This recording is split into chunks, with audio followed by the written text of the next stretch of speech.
Hello, Tar Heel Nation. Welcome back to another episode of UNC Hoops Talk Podcast. I'm your host, Dan DeWitt, as always, but it has been too long, as I say all the time. I had to look back. It has been since the Pitt game, the night of the Pitt game, like January 2nd or something like that, since the last podcast. We've had 6 games, and for our Tar Heels, it has been 6 wins. Um, we're going to jump in and talk kind of through those. We're not going to go through every individual game, but obviously we'll talk on some of those. But it has been a good 2024 so far, and I hope it has been for you as well. For me, it has been a little crazy. We had snow and ice here, and my kids have been out for a week and a half. They still got tomorrow off. Um, and so yeah, it's been hard for me to get on here and podcast, but appreciate you sticking with me, showing up, whether it's here live on YouTube or listening later in a podcast app.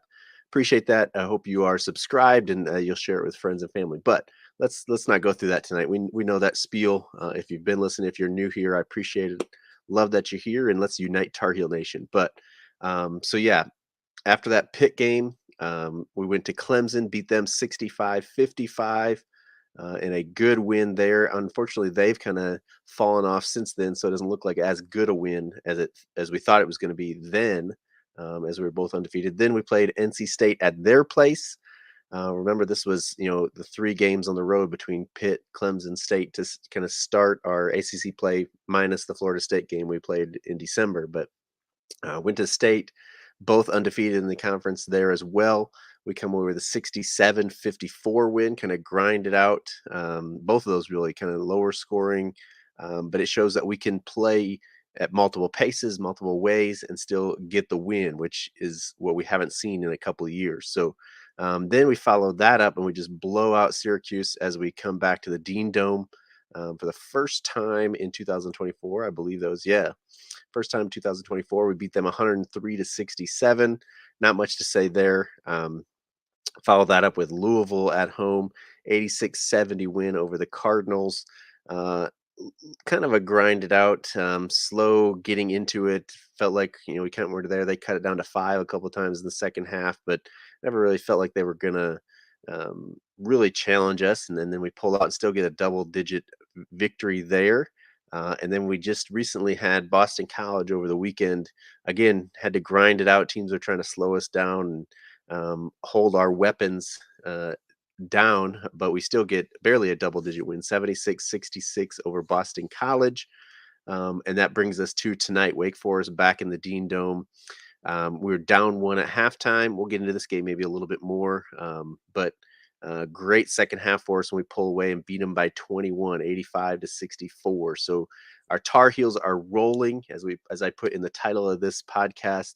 And so we'll maybe talk about this Wake Forest game. We'll look ahead to what's coming up for the Tar Heels. We got that first Duke matchup looming here in a week and a half, couple weeks. And so, we'll look what's between us and that at this point. But also, I kind of put in there, how far can this Tar Heel team go in March? And obviously, it's been a tremendous year so far. We've had 3 losses. Villanova, probably our worst loss. I don't think it's a bad loss, but them. UConn is number 1 right now, so that's not a bad loss. And then Kentucky is top 5, I think 6 maybe. Um, and everybody's kind of looking at them now that they got their other big guy too. That's not going to hurt us. Those 3 losses aren't really going to hurt us. So we are rolling. I don't know that we can say we're going to go through the ACC undefeated, but right now we are definitely in control of the ACC. And just I don't think it can be understated how fun this team is to watch, just how different it is. And that's kind of the 2 things: is how fun this team is to watch, and then, as I said before, that we can win in multiple ways. So you can slow it down against us and we can grind out a win. If you want to try to run with us, we can get out and run and put up numbers. We got people that can score. And I don't think we've really even put together the perfect game for this team. Tonight, Wake Forest game, RJ career high 36 points, 4 for 8 from the 3-point line. We were really slow in the first half. I think they said we were 0 for 8 from 3 in the first half. And then, he hit 4. Cormac hit 1. Harrison hit 1. I guess that's it. Where? I mean, no, Harrison didn't even have one. Just Cormac. So we only hit. We ended up with 5 for 15. So that's what 5 for 7 in the second half. Um, but I was gonna say RJ, 36 points, career high, leads us, all that good stuff. We get 14 from Elliot Cadeau. He's being aggressive. We get 11 from Cormac. Hopefully starting to get into range. Harrison, kind of what he's been lately.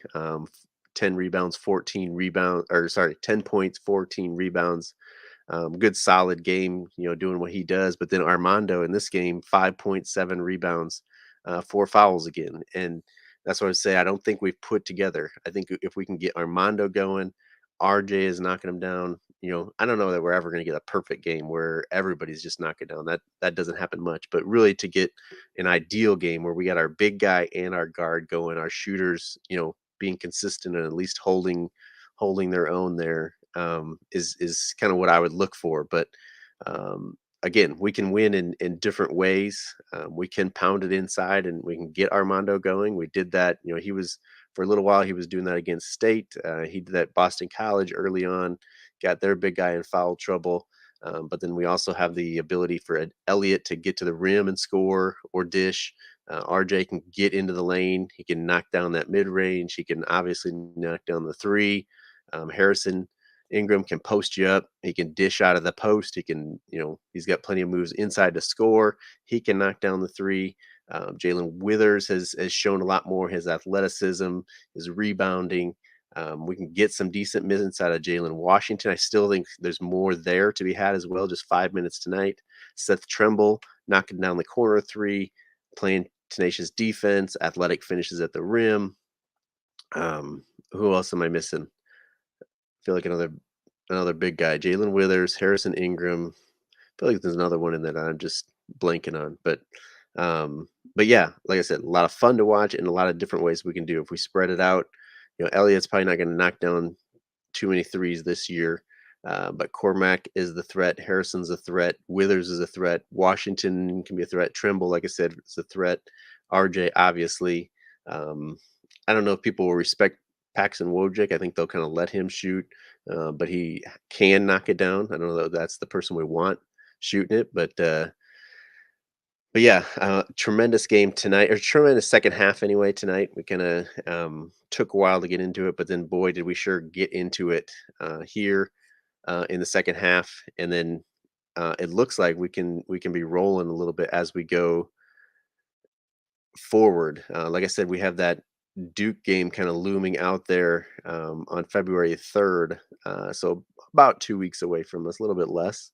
But we still have Florida State, who we've beaten once. We go to Tallahassee this Saturday, the 27th. That's a 2 p.m. Eastern tip on ESPN. And then we got Georgia Tech on Tuesday, 7 p.m. Eastern tip on ESPN. And then we come right into that Duke game. So podcasting wise, as long as, again, I never promise anything, but if I can, probably after that Georgia Tech, before the Duke game, we're going to try to get a podcast in, preview the Duke game and all that. They just lost to Pitt. I'm sure everybody saw the antics after the game there, where Hinson jumping up on the scores table, which was pretty awesome. All the Duke fans flipping them the bird, and but their excuses, they were missing Roach and Mitchell. I think I didn't even know they were missing him. I don't know what the injuries are. I assume they'll be back for our game, of course. But a dangerous team, but obviously a beatable team as well. And I believe we get the first one in Chapel Hill. Yes. So we get to go to senior day, which probably doesn't mean anymore these days with everybody being freshmen and transfers and all that stuff. But we get that first game in Chapel Hill against Duke on February 3rd, and that's kind of what's looming out there. But of course, we can't overlook Florida State and Georgia Tech either. It's at Tallahassee and it's at Atlanta, Georgia. These two games here, so we're on the road for both of those before we get Duke at home. Again, you look at those three games, it's kind of how I've been doing it, even though I haven't been podcasting every three games. Florida State, Georgia Tech, and Duke. If we can go 2 for 3 even, I think you would take it. But obviously, all three games are winnable.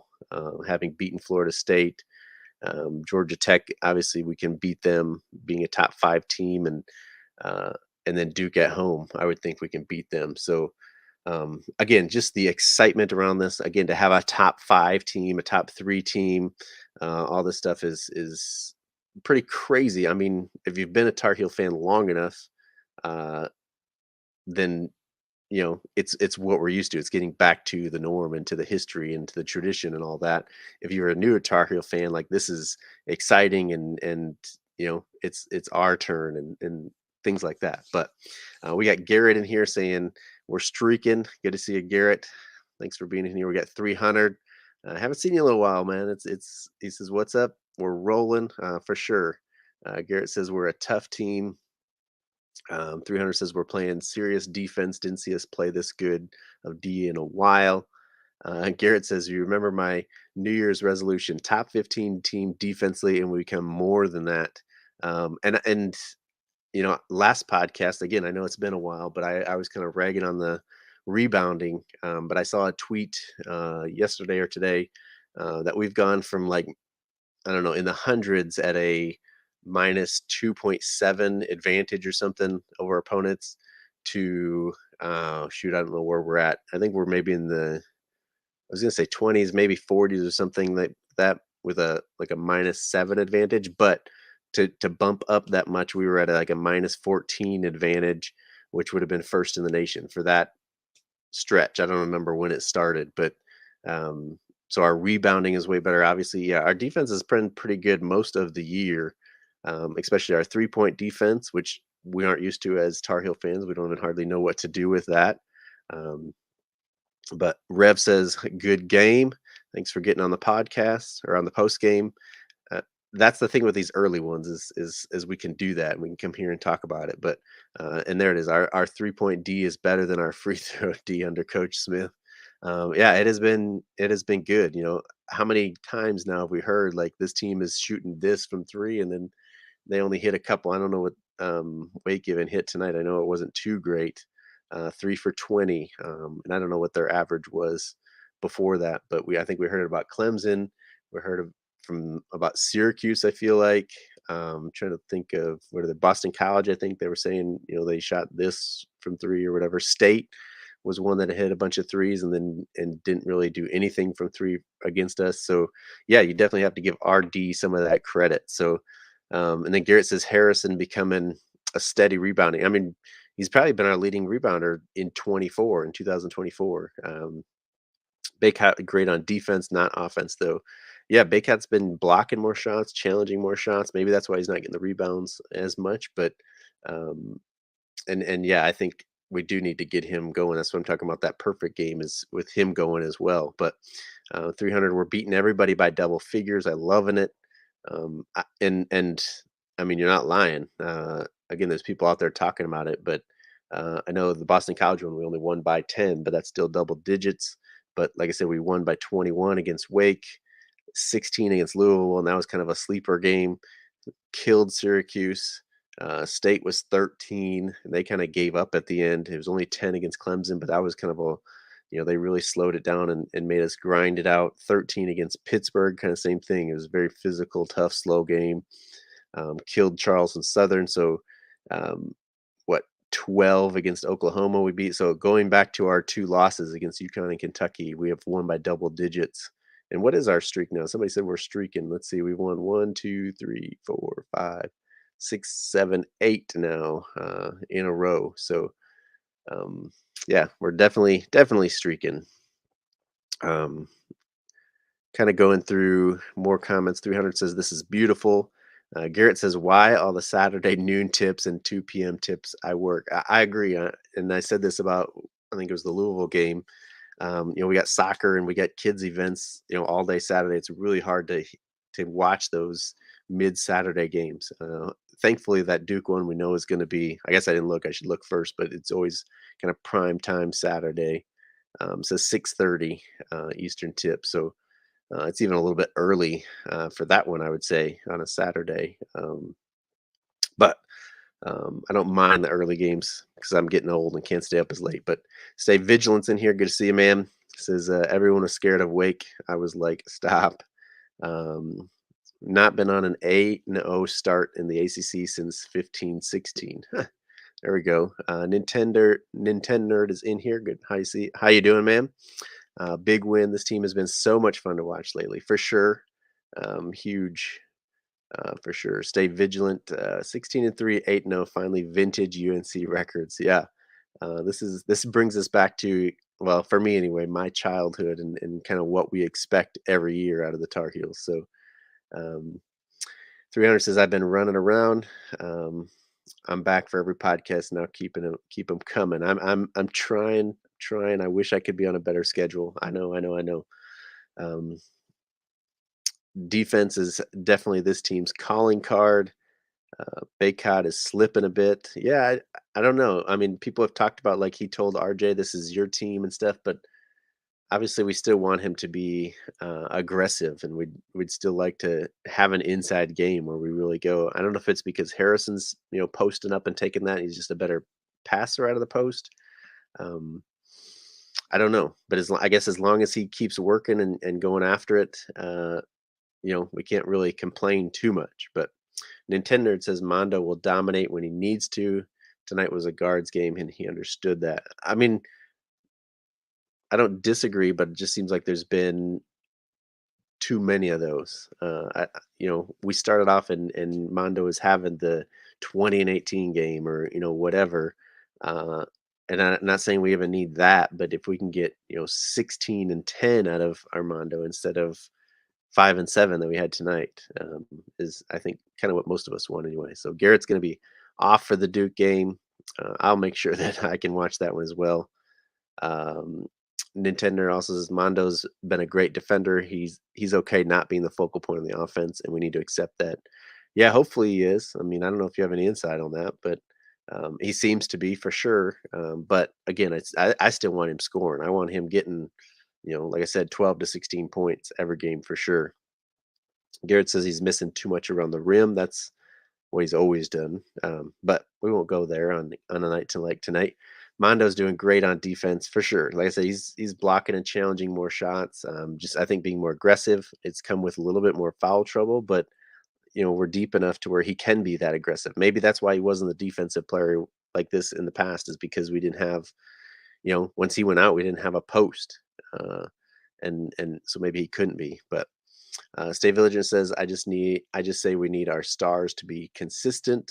And then Nintendo Nerd says, plus he did so many things to help us win tonight that didn't show up in the box score. I'm eagerly awaiting another big game for him, though. Yeah, I think that's what we're all waiting for. Garrett says Mondo's doing great. Just pick up the offensive hair. He says, I love this team. So, I mean, yeah, that's my two biggest takeaways as well, is how much fun it is to watch this team. And then again, I think how versatile this team is or can be. As long as we get Mondo going, we got that inside game, we got the outside game. Um, we got guys that can do so much. I mean, Cormac can guard. I think that's underrated for his game, is how much he can guard. But then he's knocking down threes, and he still gets to the rim. He gets one or two layups a game. It seems like RJ's got all the tools on offense, and he's not getting picked on. I don't feel like in the defense like he has in the past. Um, Obviously, Elliott can't hit his outside shots, but he's aggressive and he gets to the rim, and obviously the passing is tremendous. The Withers with the athleticism coming off the bench, the defense, and then everything that athletically Seth Trimble gives us. Plus, he's knocking down corner threes. Um, you know, Garrett says depth is huge for this team, and that's what I was just thinking. Is like how much depth. I mean, I think we're deeper than we have in the past tonight. So tonight we had obviously the five starters. The lowest minute starter was Elliott with 28 minutes. Cormac had 29. And then we had Withers with 17 minutes off the bench and Seth with 15 minutes off the bench. So that's seven guys in double figures. And then Jalen Smith had 5 minutes and Paxton Wodrick had 4 minutes. Just trying to think if there's anybody missing that would normally get minutes, or I don't think so. We've obviously had High get a couple minutes, but it hasn't been consistent. um yeah, there's not really anybody. So I would say we're a 7. If you combined Paxton and Jalen's minutes, we're a 8-man rotation, which isn't bad. I think that's a good spot to be. But um Garrett says he didn't he as in Coach Davis didn't play the bench as much.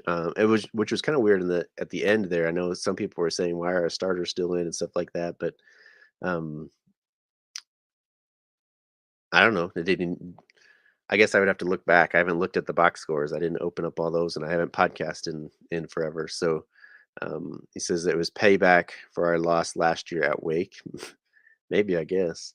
Withers being consistent could be a key in a potential run in March. Yeah, I mean the athleticism that Withers has, plus again, the versatility that he comes. I think he can give us some minutes at the five if he had to. Obviously, he plays the four a lot. I don't know that he plays the three. I think Harrison slides to the three, but him being consistent for sure, because I think we saw it early on. Not that we struggled, but we didn't look the same early in the season um, when he kind of was figuring things out. And now that it feels like he knows what his role is, he's okay with it, and he's doing it well. Uh, it does feel like he could be kind of an X factor for us come tournament time or whenever. Um, Garrett says 100% payback for the Wake loss. I guess it hadn't crossed my mind. I don't know if HD holds receipts like that or not. I'm sure he remembers. I think it sounds like he remembers kind of game for game when he was playing at Carolina still. So I'm sure he remembers, but whether he holds those receipts to pay back or not, I don't know. But I guess that's fun to think about. If we are holding people accountable for beating us the previous season and stuff like that, um, whatever it takes, right? Whatever motivation you need to go at guys and stuff. I would just hate for one of our starters to have gotten hurt. Cormac had already sprained an ankle and whatever. Um, that late in the game. I know we were kind of running clock and stuff like that, but if somebody on the other team just does something stupid and we get somebody hurt, then you know that's when we're going to say something about why our starters are in. So 300 says Trimble's game has improved so much. I'm happy for the kid and that he stayed. Yeah, I mean we've talked about it, but it's tremendous, and it's going to be kind of the poster boy for hey, you can't just transfer right away. This is why you stick around. Nintendo Nerd says we lost at Lake last year. I'm trying to forget last year completely. Garrett says I hope Zayden High stays, and that's the other thing. It's like if somebody isn't playing, are they gone? So um, I don't know. I think that's kind of what I got tonight, guys. Like I said, we got Florida State coming up. It's at their place on Saturday. We were discussed 2 p.m. Eastern tip.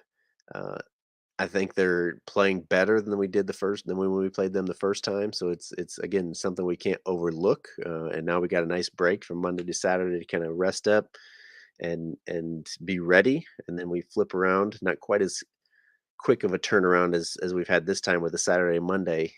So the guys should be fine. But Saturday to Tuesday, we're traveling again to Atlanta to play Georgia Tech. They've had some decent games. I think it's our first game, right? Isn't Damon Stoudemire in his first year? So first game against Damon at Georgia Tech, 7 p.m. Eastern tip on ESPN, and then we got the big one, which again, hopefully we've already previewed here on the podcast. Hopefully we get a podcast in before that one. But Duke in Chapel Hill, 6:30 p.m. Eastern tip on ESPN, and that is Saturday, February 3rd. And of course, we all got that one circled on our calendar. So yeah, with that being said, again, I think I take those three games, and if we can go 2-3, I'll take it. Obviously, we're going for 3-0, and we'll keep it going. I mean, that's just crazy. We could be 10-0 going into that Duke game on that Saturday. So, um, yeah, uh, I, I'm ready. I'm getting excited. I don't know how I'm going to watch the Florida State game because I'm going to be running around between soccer and basketball, I think. So that one might be tough, but Tuesday should be able to settle in and watch that one. Um, and then obviously we'll all be watching and ready for that Duke game. So I appreciate you guys for jumping on here live. If you'd like to join us live in the comments, some podcasts, because who knows when I'm going to do the next one, right? Make sure you go to youtube.com/UNC Hoops Talk, subscribe, and then hit the little bell. I know it's probably annoying because I've been putting up little YouTube shorts of highlights. And I don't know if you get notified every time I do that as well, but if you want to jump into a live one, make sure that bell is hit so that uh, so that you know when I'm live and you can jump in and join us. We'd love to have you and love you for you to join the conversation. But otherwise, if you're listening to this later on a podcast app, I appreciate you as well. Make sure you're subscribed there so that it goes automatically into your queue or into your podcast app and you're ready to listen whenever it comes. But thanks for sticking with me. Thanks for sticking to the podcast. Let's keep uniting Tar Heel Nation. Spread the word. Get out there. Top 5 team, Tar Heels. I guess we didn't really talk about how far this team can go, but um, we'll hit that one here as we keep rolling here. But I mean, we're a top 5 team, top 3 team. Why couldn't we go to the Final Four at this point if we keep it rolling and having so much fun? I mean, the guys look like they're having fun. They enjoy playing with each other. Um, the sky's the limit, I guess, at this point. We need to go back to those preseason predictions and see how far off we all were in predicting that. But that's what I got for you guys tonight. 300 says Tar Heel Nation. We are signing off. Until next time, go Heels.